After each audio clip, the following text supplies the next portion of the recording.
You're sitting across from someone new.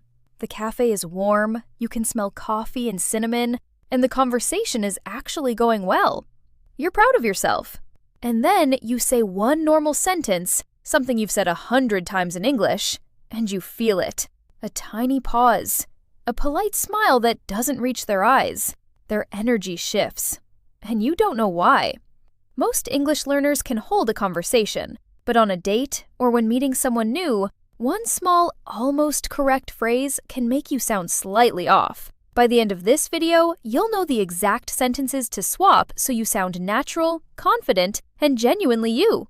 We're going to fix 7 super common mistakes that show up on first dates, first hangouts, and meeting friends of friends moments. You'll learn what sounds strange, what native speakers actually say instead, and how to make your interest clear without sounding intense, awkward, or like you're reading from a textbook. Okay, let's start with the one that can accidentally make you sound like you're carrying your age around in a backpack. So, you meet someone at a rooftop bar. There's a little breeze, music in the background, and they ask, "So, how old are you?" And you say, "I have 28 years. Totally understandable. But in English, age is not something you have, it's something you are. Think of it like this. In English, age is your current setting, like your phone's battery percentage. You don't have 28%, you are at 28%. The natural way is, "I'm 28." Or a little softer, "I'm 28 years old." Example, "I'm 28. What about you?" That one tiny verb change makes you sound instantly more natural, and you'll never say, "I have 28 years" again. Alright, here's another one that trips people up, especially if your first language is Spanish, Portuguese, French, or Italian. You want to sound attractive and fun, so you say, "I am very fun." In a lot of languages, that structure works perfectly. Like, "Soy muy divertido." "Je suis très amusant." "Sono molto divertente." Direct translation feels logical, but in English, fun as a bare adjective for a person can sound a little off, like you're rating yourself. Instead, native speakers usually say, "I'm a fun person," or "I'm pretty fun," or even better, "I like having fun." Picture this. You're walking through a night market, lights everywhere. You stop at a dumpling stand, and they ask, "What do you do on weekends?" Natural answer, "Honestly, I like having fun. Trying new food, meeting friends, that kind of thing." Now you sound relaxed, human, and real, not like you're advertising yourself. Okay, this next one can create a genuinely awkward misunderstanding, and it happens all the time. You're at a friend's birthday dinner. The table is crowded, glasses clinking, and you introduce your partner.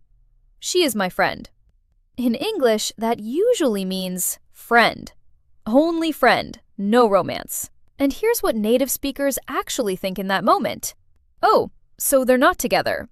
Or worse, "Wait, are they hiding something?" It can make your partner feel weird too, like they just got demoted in public. The fix is simple and clear. "This is my girlfriend." "This is my boyfriend." "This is my partner." Or if you want to keep it private, "We're together." Example, "Hey, this is Maya. She's my girlfriend." "Maya, this is Josh from work." That one change prevents the awkward pause and makes you sound socially fluent. You have already fixed 3 mistakes that most intermediate learners never even notice, but the next 2 are the ones that come up in almost every first conversation, and getting them wrong can make you seem cold or even rude without meaning to. This one is subtle, and it's the kind of mistake native speakers won't correct, but they'll feel it. You say, "I'm not used to this." Sometimes that's fine, like if you mean this situation, but a lot of learners use it when they mean an activity, and English wants the activity spelled out. Here's the cultural reason. English is obsessed with naming the action. We like to put the verb on the table. Used to is usually followed by a noun or a gerund, an ing verb, because we're talking about a habit or routine. So instead of "I'm not used to this," say, "I'm not used to doing this," or "I'm not used to going out on weeknights," or "I'm not used to meeting someone new like this." Example, you're on a first date at a tiny sushi place. The chef is slicing fish right in front of you, And you laugh a little and say, I'm not used to going on dates after work. I'm usually in sweatpants by 7. That sounds complete, natural, and kind of charming. Now, this one is honestly heartbreaking because you're trying to give a sweet compliment and English turns it into something else. You say, you are very sympathetic. Let me tell you a quick story. A student of mine met her boyfriend's mom for the first time. Sunday afternoon, the living room smelled like tea and lemon cake, and the mom was asking gentle questions. How's your job? How's your family? My student wanted to be warm, so she smiled and said, You are very sympathetic.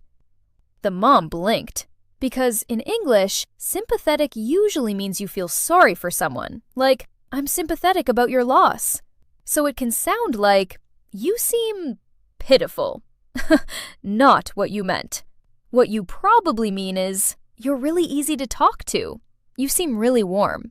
You're so kind. Or, you're very welcoming. Example, I feel like you're really easy to talk to. I'm glad we met. That lands the way you intended. Friendly, sincere, and emotionally intelligent. Okay, quick but important, because this one shows up at the exact moment you're trying to be clear. You say, I am interesting in you. In English, interesting describes the thing that creates interest. A movie can be interesting, a person can be interesting, but you are not interesting in someone. You want the feeling, not the effect. So you need the passive adjective. Interested. Natural options. I'm interested in you. I'm really into you. Or softer, I'd like to get to know you better. Example, you're walking them to their car. It's quiet. You can hear distant traffic and you say, calmly, I'm interested in you, and I'd love to see you again. That sounds confident and clear, without sounding like a grammar accident. And last one. This is the phrase that accidentally ends so many almost great connections. You say, let's do this again sometime. And then, nothing. In English, that sentence by itself can sound like a polite brush-off. Like you're being nice, but you don't really mean it. Native speakers show real interest by adding something specific. A day, a plan, a choice. So say, let's do this again. Are you free Saturday? Or, I'd love to do this again. Want to try that new ramen place next week? Or even, I had a really good time. Can I text you tomorrow? Example, you're putting on your coat at the door. You both smile and you say, this was really fun. Let's do it again. Are you free Friday evening? Now it sounds real, direct, warm, and you're not leaving them guessing. All right, quick recap, fast. Age. Don't say, I have 28 years. Say, I'm 28. Fun. Don't say, I am very fun. Say, I'm a fun person, or I like having fun. Partner intro. Don't say, she is my friend if it's romantic. Say, this is my girlfriend, boyfriend, partner, or we're together. Used to. Don't drop the action. Say, I'm not used to doing this. I'm not used to going out, whatever the verb is. Sympathetic. Don't use it as nice. Say, you're easy to talk to. You seem really warm. You're welcoming. Interested. Not interesting in you. Say, interested in you. And let's do this again sometime needs a real plan. Add a day or a suggestion. That's how you keep your personality, but remove the little phrases that make the vibe go weird. Now I want to hear from you. Which one of these have you said before? Or which one surprised you the most? Tell me the exact sentence you used, and I'll help you rewrite it in a natural way. And next time you're on a date or meeting someone new, you won't be stuck wondering, why did the energy shift? You'll sound clear, warm, and confident, because you'll be speaking the way people actually speak.